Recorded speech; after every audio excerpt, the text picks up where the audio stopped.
So glad that you are with us again today. Thank you so much, my blenders. It's so great to have you with us.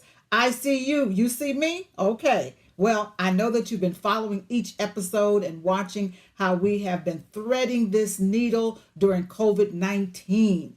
We are going to talk today about how the educational system has been impacting our children during this pandemic. I mean, all mountains of influence have been infected by the pandemic: education, politics, media, entertainment, sports, finances. But today we're focusing on how it's impacting the future, the education, and how we can close the achievement gap that we are seeing that's happening to our children. So let me tell you who our guests are going to be, because you're going to want to stay with us. You want to hit that share button, because today we have an educational psychologist, Dr. Anna Green. We have a cultural architect, and we're going to find out what that is. It's Dr. Carrie Mitchell Brown. We also have a psychotherapist, Bianca Abrams, and she has her son with us today, Miguel Abrams. Ladies, we got to talk about closing this achievement gap. It is too wide during this COVID-19. I tell you, I'm an educator, I'm a student, my husband is a student, my children. I can tell you this education gap that I'm seeing, that I'm experiencing, and I'm seeing where I teach, it's a concern. You know, I'm really glad we're talking about this today. And when you think about what's happening and how it's going to affect children all throughout their lives, from now to what happens today affects them tomorrow. And if they're not getting the education, how are they going to get great jobs or start amazing businesses? How are their income going to be affected? How are their lifestyles going to be affected? That's a significant challenge, because we know education is associated, level of education is associated with income, right? And our Black and Brown community are, with this remote learning, it is a challenge.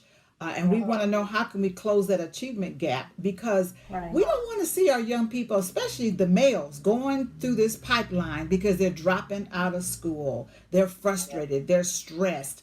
And when you think about not only the inequities that we talked about in past shows about, funding and the healthcare, but the inequities of not having the money trickle down to the communities that are impacted, like the Black and the Brown communities that are not getting the Wi-Fi, not getting the computers, not getting the quality education. We're going to be hitting that today.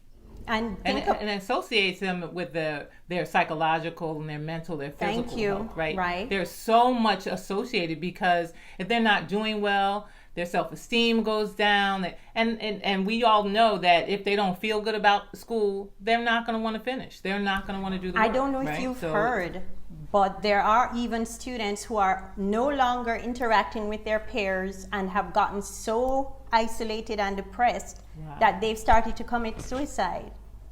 It's so scary. It is so scary to see what's happening in our Black and Brown communities. And this is why I love our show, because we're talking about things that people are not talking about. We dare to go there and talk about these inequities, these things that we've got to find some resolution to. And that's why I'm so glad that our producer is bringing together these amazing guests that we have today. And this COVID, it's like you said, the pandemic has affected every aspect of us.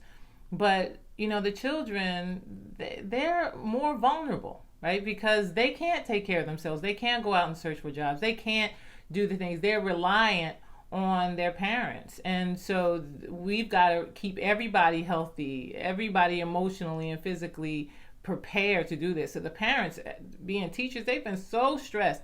And I know that, year after year after year and decade after decade, the education system changes. So most of these parents may not even have the tools or the knowledge to help their children with their homework. So Dr. what's Lisa, going to happen when they can't support them there, many right? of them don't. And I can tell you, their own self-esteem is damaged when they realize they can't even help their children with their homework because they don't understand what they're showing them. So, you see all the psychological effects of that, and then you see what happens in the home, the breakdown of the family unit. You see the abuse. Yes. You know what I'm saying? Yes. And the parents feel helpless seeing their child depressed, dropping out. Many of them are already losing interest in school anyway. And now they've got to sit in front of a screen. Maybe they don't have Wi-Fi. Maybe the parents are working. And it just, as a mother of male sons and a male grandson, I always live with this fear about, and I know I shouldn't, as a woman of faith, I shouldn't say that, but it's reality that you worry about the pipeline. That if our males are dropping out at the alarming rates that they're dropping out, what is their future? So now the achievement gap has gotten even wider because of this COVID-19. Yep. And that achievement gap is so powerful because it was already there. it was already here. Standardized testing, inequities, like there were so many challenges to have to deal with. And now something even larger. I mean, so many children were even prepared. Like, what about the children who were graduating right in that May, June range, where they were prepared to go to college or prepared to do something, and then screech halt, everything stopped, right?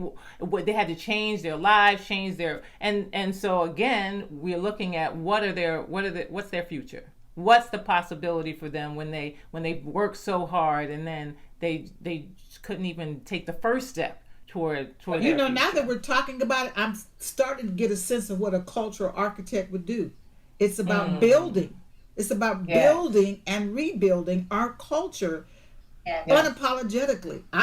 So, all of a sudden it's starting to click. Oh, that's what an cultural architect does. Yeah. I'm excited. Creating bridges. Building bridges. Right? We have to, because they're talking about restructuring our country with bridges and, roads. But we have to restructure our children's minds, their spirit, their emotions, so that they have hope for the future and not fall back and fall out. Yeah, we have to be careful not to get stuck in the what's wrong. We have to start looking at these as opportunities. All right, ladies, you know what time it is. This is such a great conversation, but it's time for a break. So stay with us, Blenders. We'll be right back.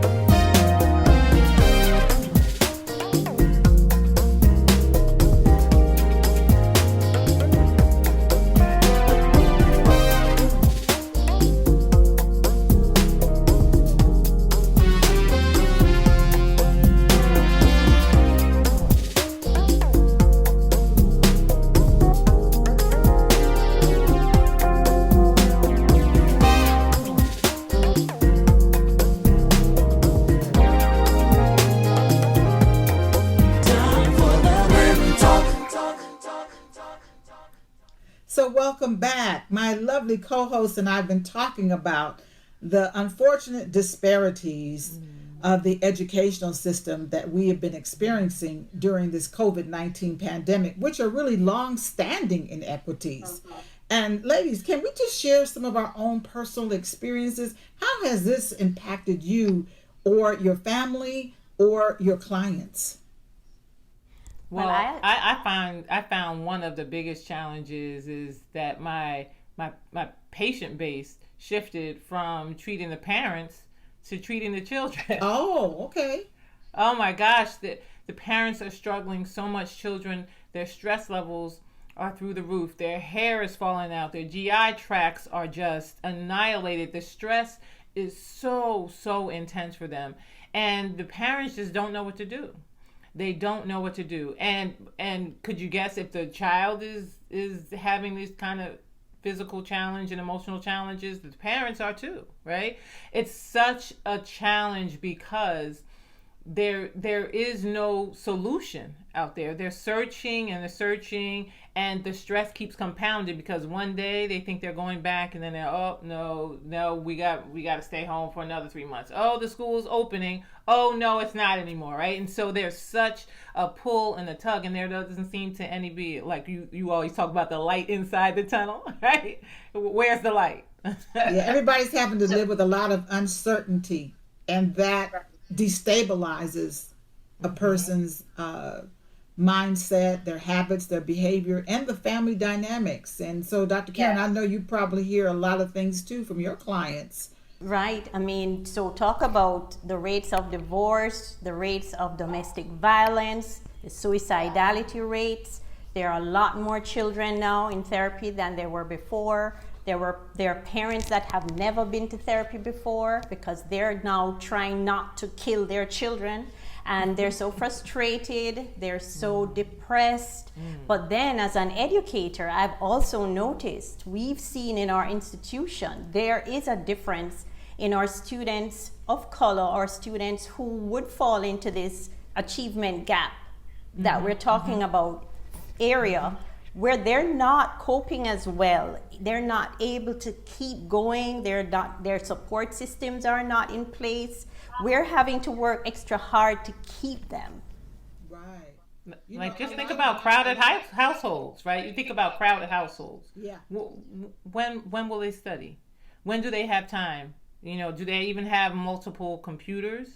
You know, there's so many challenges, and so that compounding effect, as we've been talking about, makes it so much more difficult. So you were getting ready to say something, Jewel?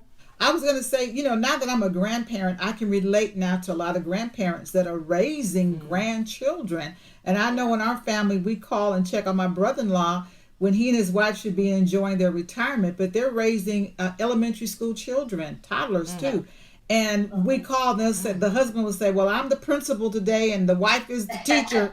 And it's like, wow, you have to step into these unusual roles that you weren't prepared for. So you've got layers of stress between the adults and the children.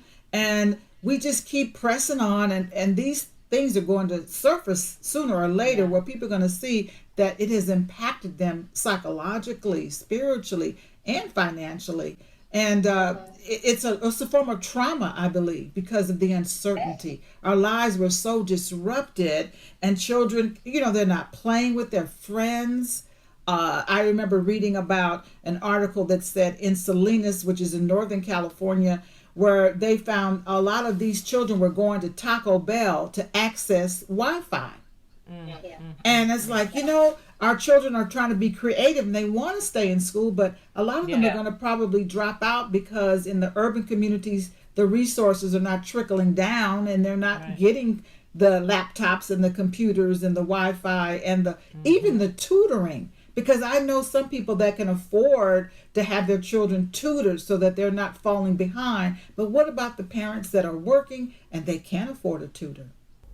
And it's now that you're seeing those disparities more than ever. So before, they existed. It's just that during the pandemic, everything became magnified. I mean, talk about exacerbated.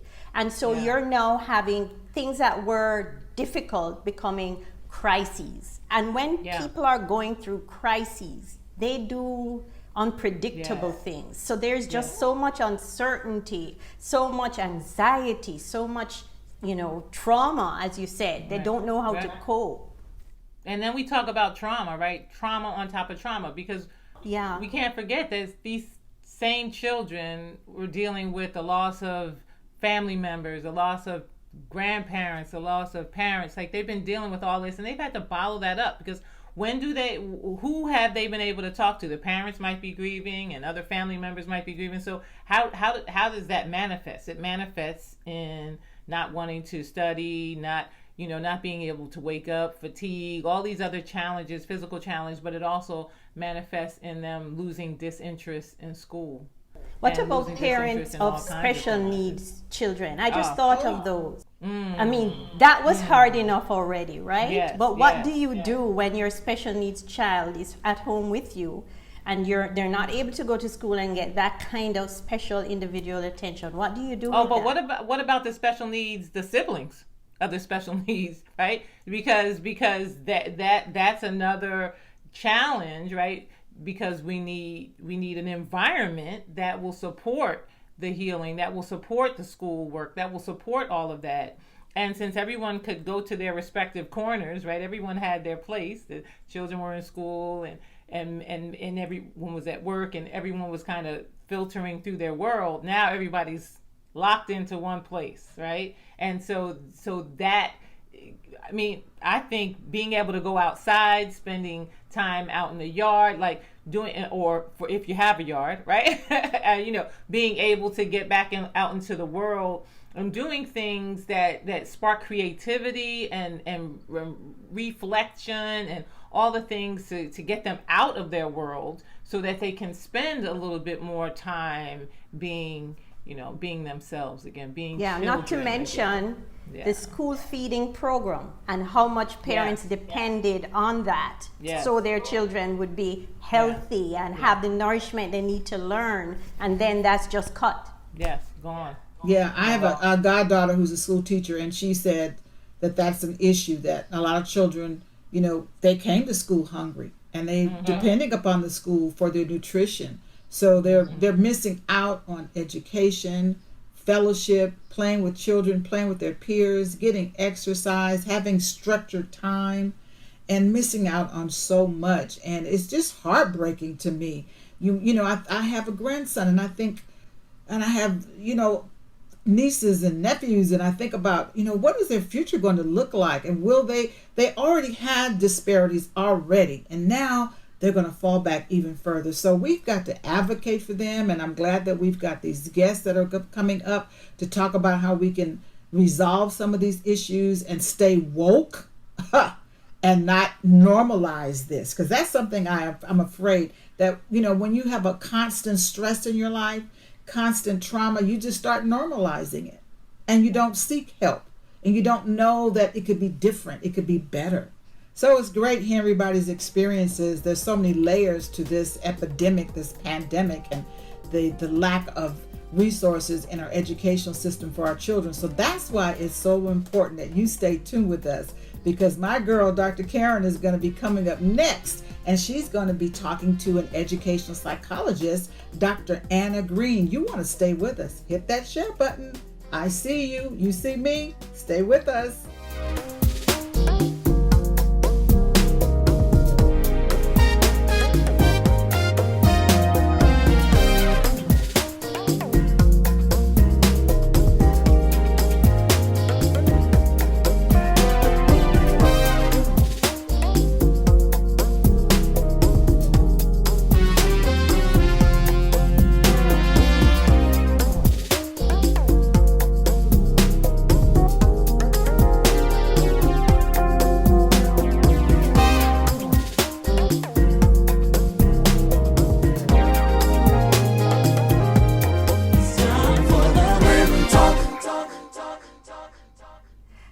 Welcome back, Blenders. Thank you so much for staying with us.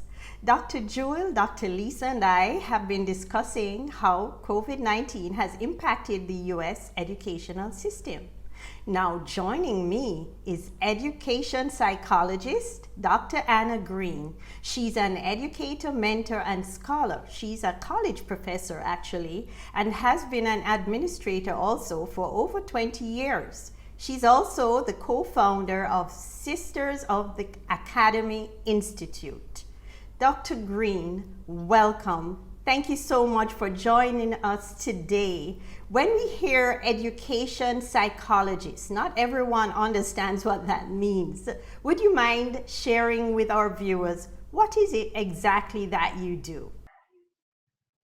Hello, and thank you for this opportunity to share. It is a pleasure to be here. So as an educational psychologist, we focus specifically on the learning experience, the learning environment, and the motivation of learners, and how they pursue all of those things to be successful in any type of academy, any type of institution, or any form of higher learning. So that's what educational psychologists do. Okay. And in that regard, I was a college professor, enjoyed it, and then now I'm using my talents to work with 18 to 27-year-old students in a workplace development and workforce development opportunities. And so how they're learning in IT will benefit their life trajectories.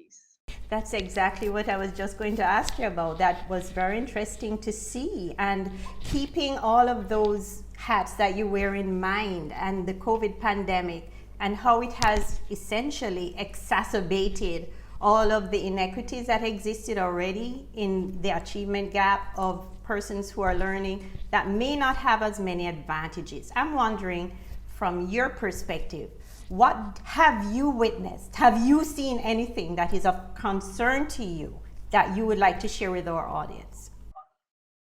Absolutely. And I don't think it's just what I've seen. I think we've all seen it. I just don't think we're in a place to discuss it. So I'm so appreciative that you all are giving me this space. And it's what we call the opportunity divide, but it's also the opportunity youth. So it's a combination of our youth not having the access, not having the resources, not having the mentorship, and just not knowing how to get the resources. That is an opportunity divide. So they may have the skills, but don't know how to use them. They may have been taught IT skills or educational opportunities been afforded to them, but don't know what's next. And so the way the pandemic has really differentiated us in all of our learning opportunities is not being able to connect to the resources that are there, but particularly not being able to connect to each other and to be able to share in that space.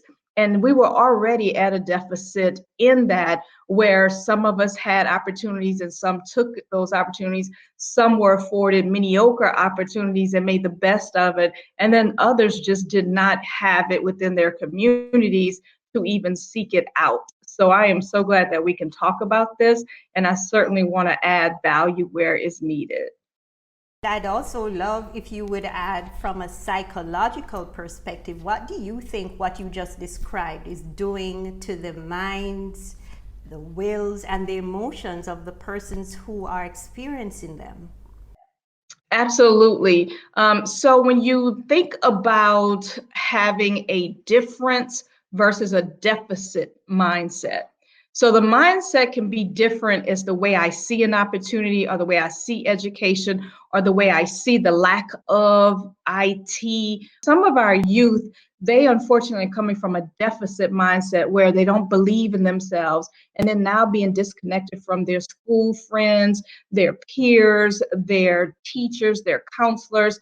Now that's really exacerbating how they feel and see themselves. And so when we were teaching students from a model of inclusion and a model of how do we get everyone engaged in this learning environment by peer tutoring or peer teaching, we don't have that connectivity anymore. Or as we're transitioning into a safer environment of learning, it's slowly getting to that point. But again, the damage has been done. And so as educational psychologists, as counselors, I applaud us for trying to do things creatively, for trying to teach through this pandemic, and just trying to make sure that our students have what they need, but first understanding what is that need so that we can be creative in delivering it.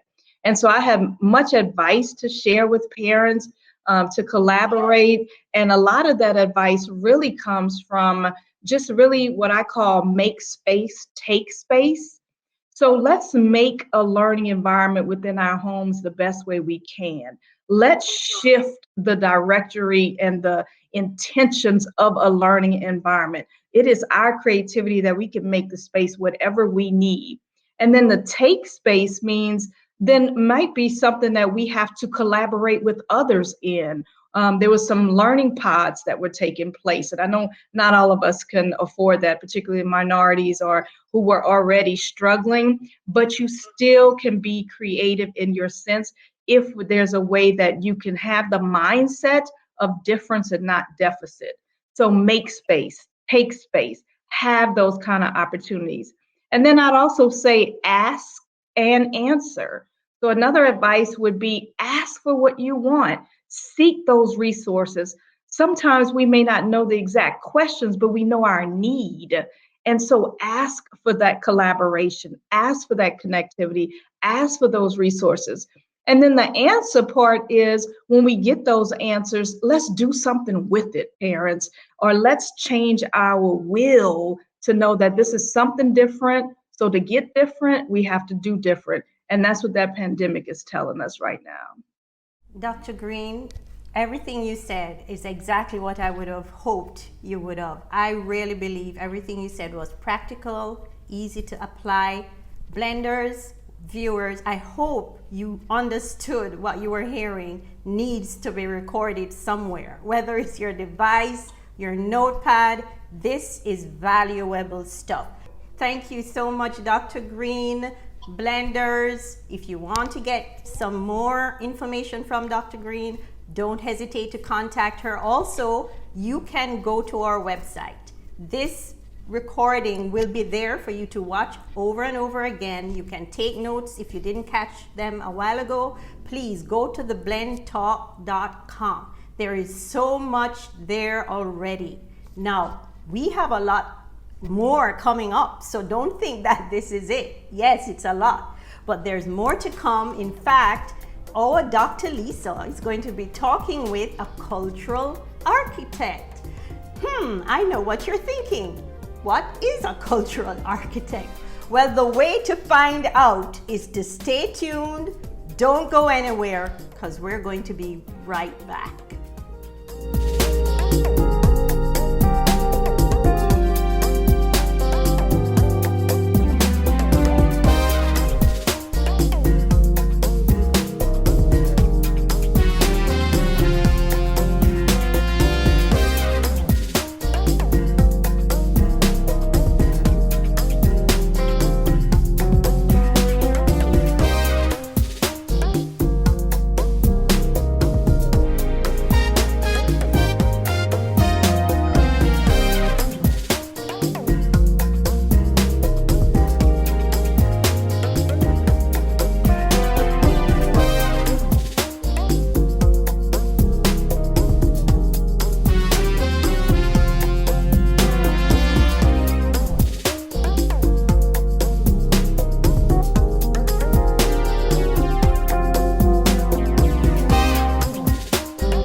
Welcome back, Blenders. I'm so happy you stayed with us. And for those who are tuning in for the first time, we've been talking about COVID-19 and how it's affected the education system.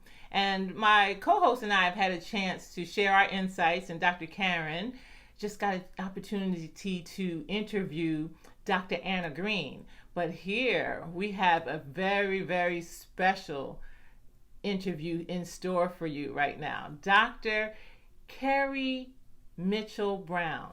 She is a equity strategist, and she's going to explain to you what a cultural architect is. She's a PhD in organizations and management, and her background in organizational development and social justice advocacy uniquely qualifies her to address and evaluate the inequities in businesses. So welcome, Dr. Carrie. Can you tell us, first of all, what is a cultural architect? Hi, Lisa. Welcome. Thank you so much for inviting me to your show. I'm so glad to be here. So, I fix organizations. That's what I come in to do.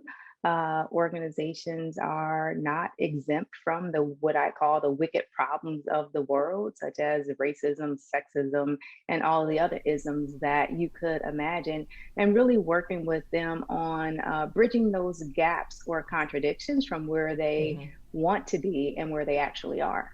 Yeah, and so what are some of the changes that you help enact, like the specific changes that you might help enact?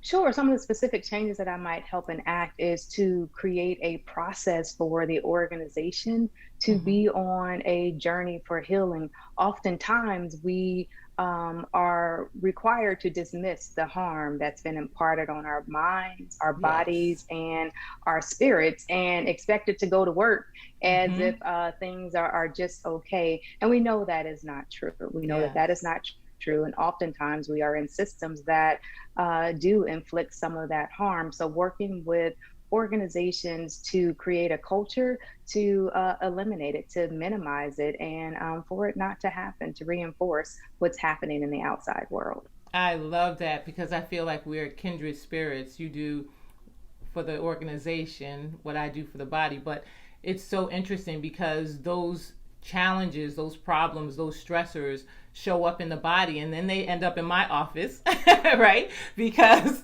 they don't really have the opportunity to have to voice their concerns outside of their family sometimes and maybe a few friends. Um, in reference to COVID-19, what have you seen in reference to the changes that's caused organizations and even educationally, like how some of the issues may show up for you and the work that you do, specifically how COVID-19 impacted us this year? Yeah, COVID-19 has really thrown a monkey wrench into everything imaginable. And when we think about the workforce, this disruption on, people working from home, people working in the office, it's certainly helped us to reevaluate who important and essential workers are, which oftentimes are those people who are at the lower levels of the organization who have the smaller paychecks. But those are the folks that we absolutely count on to keep things moving and being in a place where we honor them, where we recognize them for their work, where they're paid for their worth is something that organizations are beginning to grapple with. People's lives are no Yes. longer bounded by work and bounded by home. It's blended, especially those folks who have had to take on managing their household, managing their children's Hmm. virtual school, and also Yes. moving and trying to secure and maintain their jobs if they were not eliminated by the pandemic. I love it. I love it. This is such good information because sometimes people just feel stuck. You know, they feel trapped because they can't leave the job because they put so much time, so much energy, so much effort into it. But then they know their opportunities are limited. So it's so great that you're creating, the awareness and the process, right? Increasing, improving the process for them to be able to move up and move through. And sometimes it requires them to move out, right? Sometimes you have to leave the organization in order to be accepted for who you really are, especially the people that get higher education degrees. A lot of them would say, my current company doesn't respect the new degree. Like a lot of my MBA colleagues always say that I have to leave the organization in order for them to be respected for what I do now and who I've become after my new education status, right? Imagine that you needed the MBA in order to get the Yes. job, but once you got which kept you from getting the job, but once you get the MBA, it was like, oh, this job really doesn't require an MBA. And I Yes. often coach leaders within organization and people within organizations who have access to me. Sometimes, if you can't change where you live, you got to That's change where you live, that's and that it. is, for work as well. Love If it. you can't change it, working with them to build their confidence and competence that what they have will Hmm. exist outside of the walls of that organization where they can do amazing things, and people who were able to find that within and tap into it, they're leading organizations doing the work that they absolutely Yes. want to do. So if you can't Yes. change where you live, change where you live. That's it. I just want you to, if you have three quick ways that our blenders can apply the information, that would really support them. No, Yeah. I think one is if you can't change where you live, change where you live. That's definitely one. Yeah, if you can't change where you live, change where you live. Also, to be clear about what it is that you are interested in doing, and finding a path within the organization or a system within the organization, and partner with people to do it. We can't do it alone. Oftentimes they're like, well, I'll just do it by myself. Partner with folks who can represent your interests even when you are not present. And the third thing is to do your personal work and heal. You can't move from one organization to another organization without the additional baggage that just kind of weighs you down and doesn't really give you perspective to have your best start. So, do your own personal work for healing. It's such a great conversation. So thank you so much for all your time. I would love for you blenders to reach out to Dr. Kerry. Let her know that you appreciate her. If you want more information or more support, you can also find us at theblendtalk.com, and we'll be right back.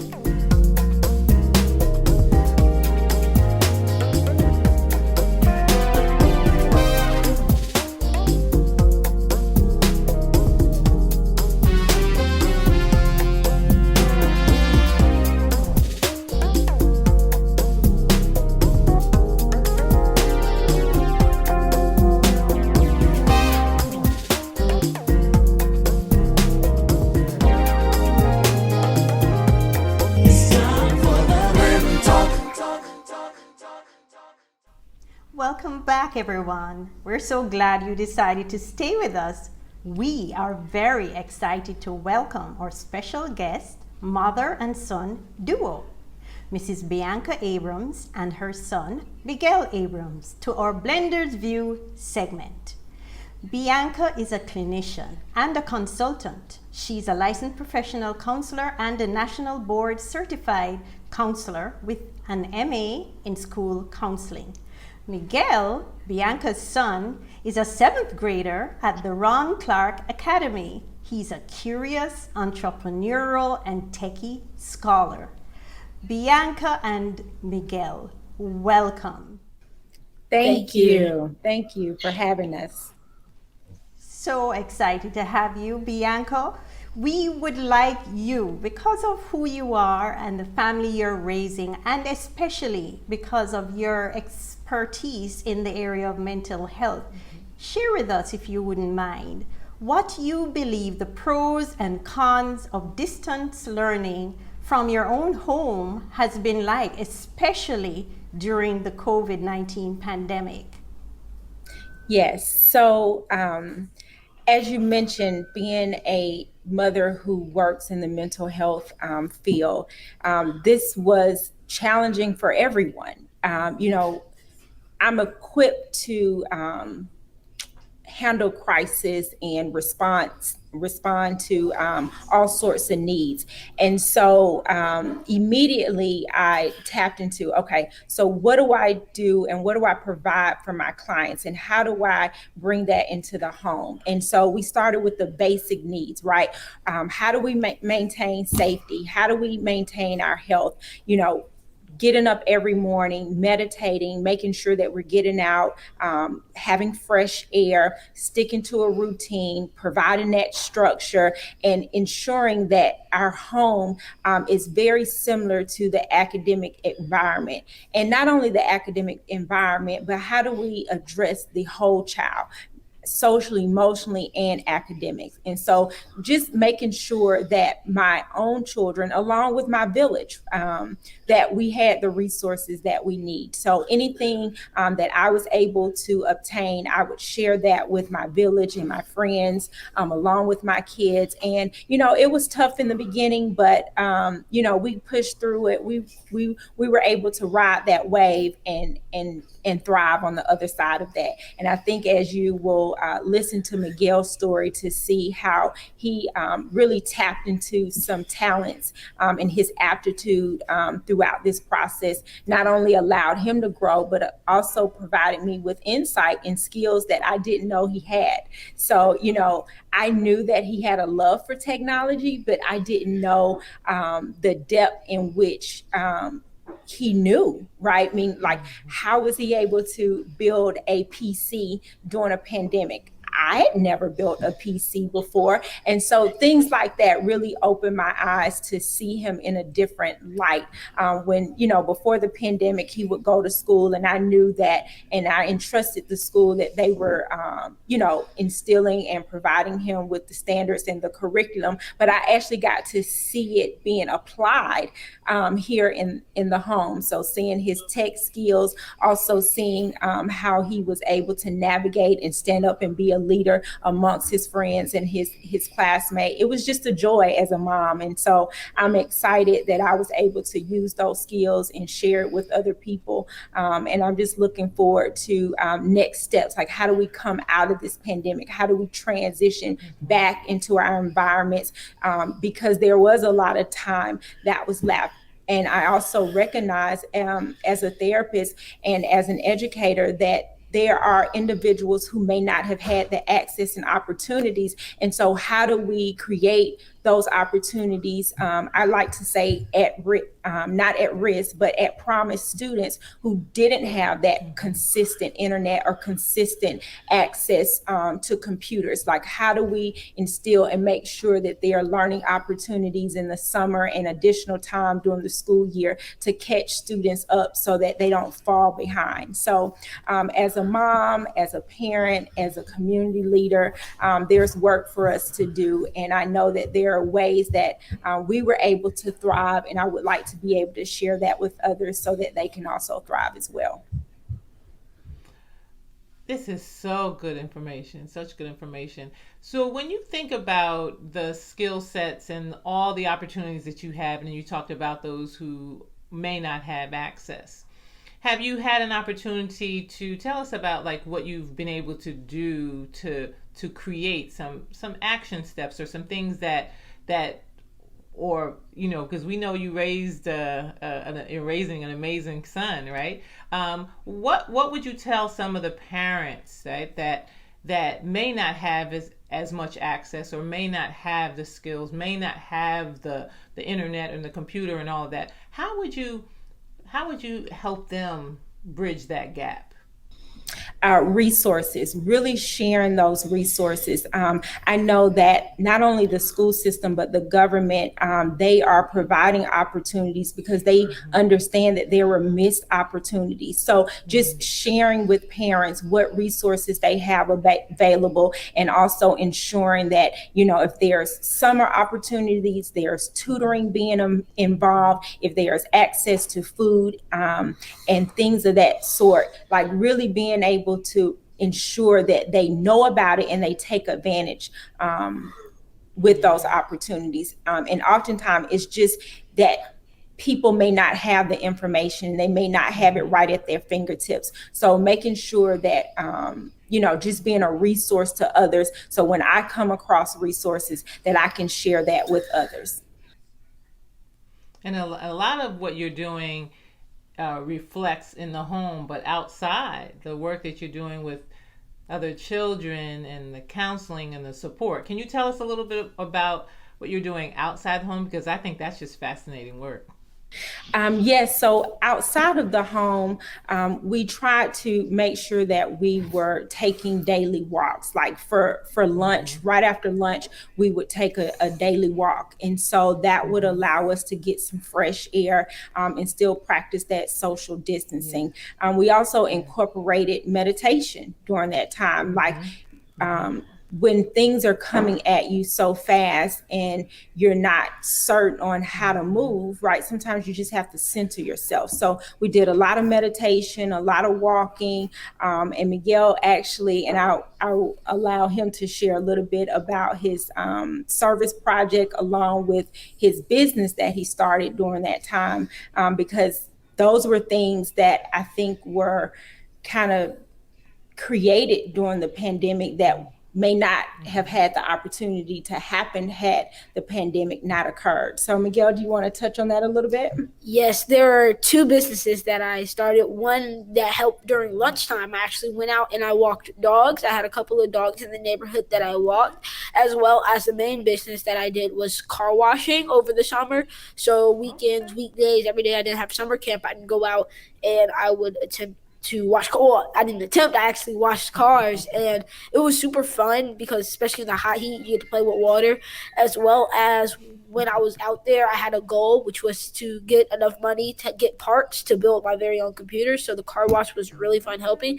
And with 10% of that money I did, I was able to help the homeless and create this my own service project and add on to others. Miguel, you sound like a little old soul, man. How old are you, Miguel? I'm 13. Actually, recently just turned 13. I believe it was last week or 2 weeks ago. Okay, well, happy belated birthday, Miguel. You know, you have a wonderful advantage of having a mother that has such insight to your emotional, mental health and your academic achievement. Did you notice any of your friends that were challenged by the pandemic, that were feeling isolated, had some anxiety, or you found that they didn't have an opportunity to have tutoring? Did you experience any of that? I definitely experienced a little bit of my friends having isolation, which I tried to help them, like playing the game with them. Pretty much every weekend we were on the game just talking, because I know especially one of my friends, he was like, his mom didn't let him get out, especially because of the pandemic. So he was in his house. Like he went out maybe twice a month during the pandemic time. They even had groceries delivered to their house. So he never really got to go outside, play basketball type of stuff. So he was inside mainly playing his game. So whenever I could join and help him out and play, just chill, that's what I did. You're such a leader. Do you have siblings? Yes, I do have a younger sister. I believe her. Oh, I know her name. Can I say it on camera? So I didn't know we were like saying that, but her name is Sloan, and she's actually 6 now, which is hard to believe, and she's about to graduate. So yeah, I do have a younger sister. Okay. Well, you know, it looks like you found a silver lining during this pandemic, that you kind of did some rethinking and pivoting, and you said, wait a minute, I'm going to start a business. And I'm an entrepreneur myself, Miguel. So it's so fascinating that you, in the midst of this crisis, you found the gold. You did something about it. And you. Yes, I'm walking dogs and I'm car washing, giving back to the homeless, because I realized, actually, my teacher told me this, everything comes out of a bad thing. Well, not everything. A lot of stuff comes out of bad things. Did you know Disney World was actually created during the Great Depression because someone thought that it'd be a good idea to make people happy? And also in 2008, when the stock market crashed, a lot of businesses were getting created, such as Airbnb and Uber. So why not try my own during a time like this? That's right. That's right. Yeah, man, let me tell you, you are something else. I love your mind, and I know you have an amazing future ahead of you. And we're going to have you come back to the blend. I love this, hearing you talk and hearing your mom and being a part of our Blend Talk conversation. I loved every minute sharing with you. Now, Blenders, stay with us, because Dr. Lisa is coming up next. My girl is a certified acupuncturist. Have you ever had acupuncture done? Have you ever wondered what it would be like to have it? Do you have any myths or misunderstandings about what it's all about? Well, she's going to bust the myth, and she's going to share with you, coming up next, an acupuncture experience here on The Blend Talk. It's time for the Blend Talk.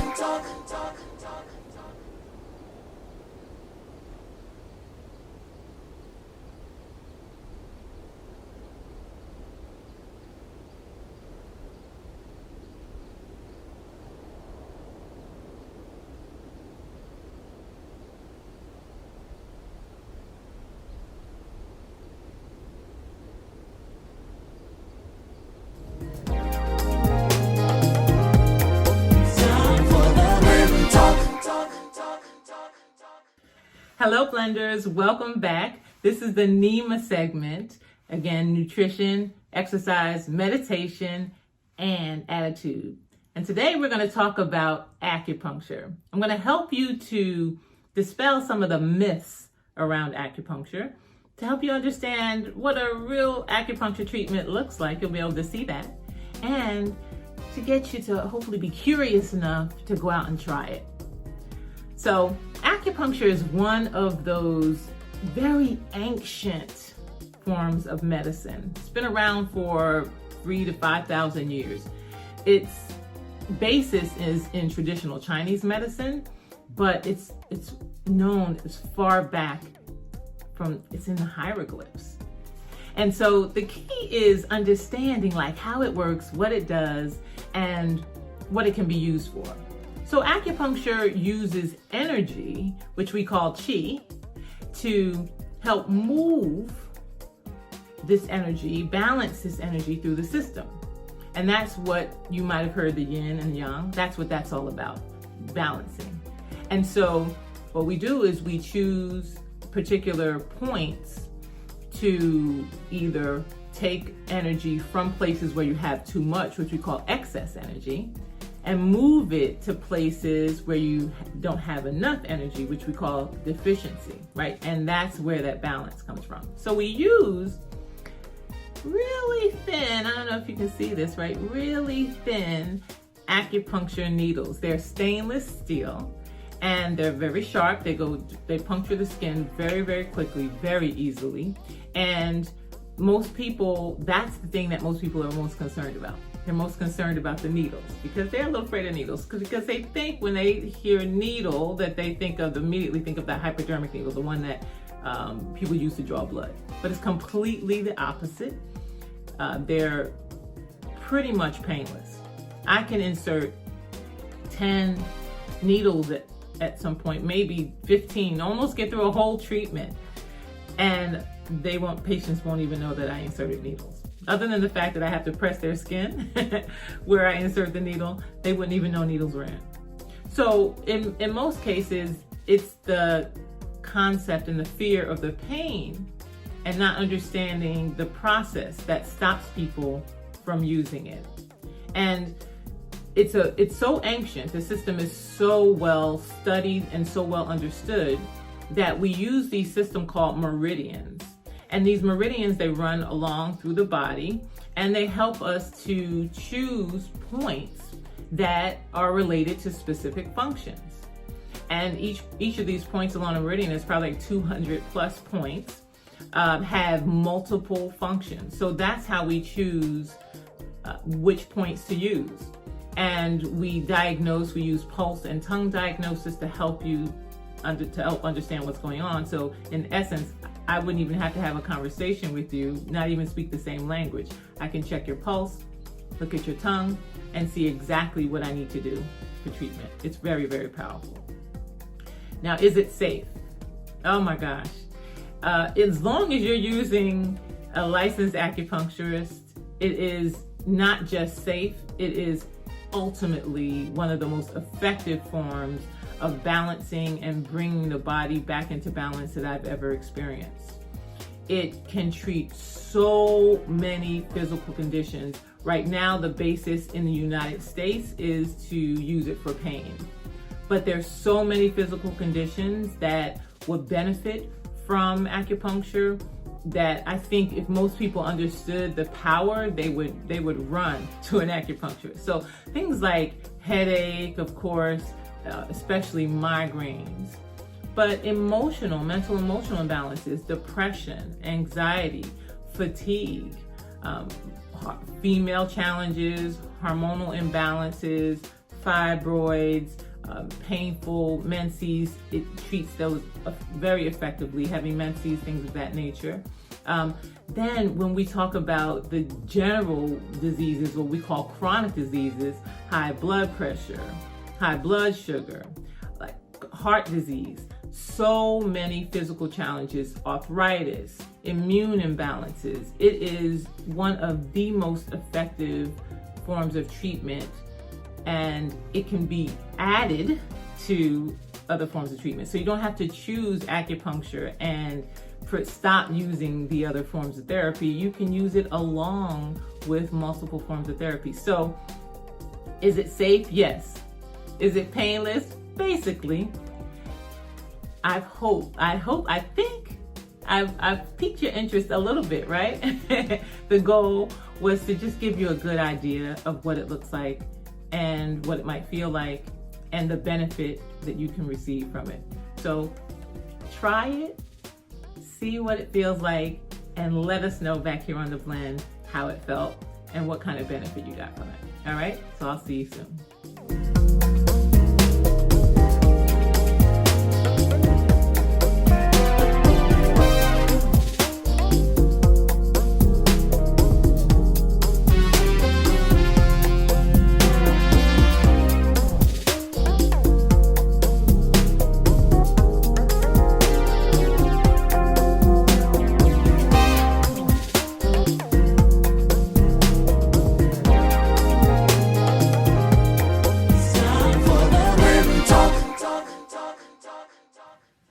Boy, we have been blending it together today, haven't we? And I have to stop and thank our amazing guests, Dr. Anna Green. I want to thank her. I want to thank Dr. Carrie Mitchell Brown. I want to thank Bianca Abrams and her son, Miguel. Such amazing, transformative information today. I have to just like, whoo. I mean, I am filled up. How about you? My dear co-host, what was one of your favorite parts of today's episode? Well, I am going first because Miguel, he stole my heart, and I don't care if you all want him as your favorite. He's mine, okay? You claiming it, huh? Well, listen, when I spoke with Dr. Carrie Mitchell Brown and she talked about the way to transform institutions and to help them to understand the plight, the challenge of the Black community and making sure that we hold them accountable.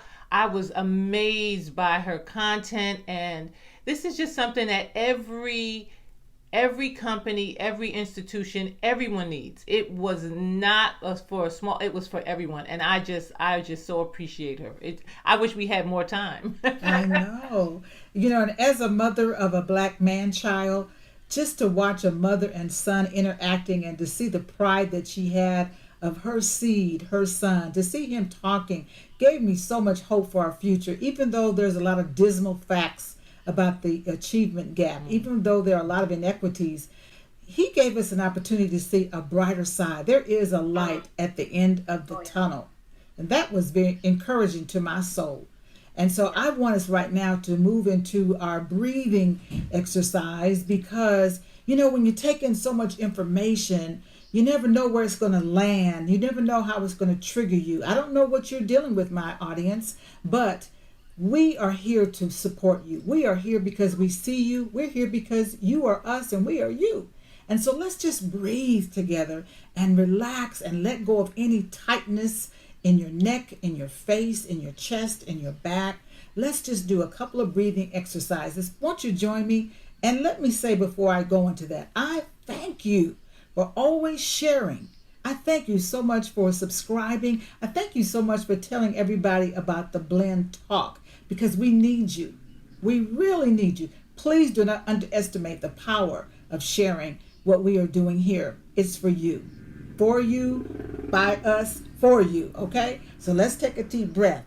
And remember, as we inhale, it's like we're blowing up a balloon. I want to suggest you put your hands on your stomach and watch and feel your stomach rising up like a balloon. And then when I say exhale, it's like letting the air out of the balloon and your stomach goes flat.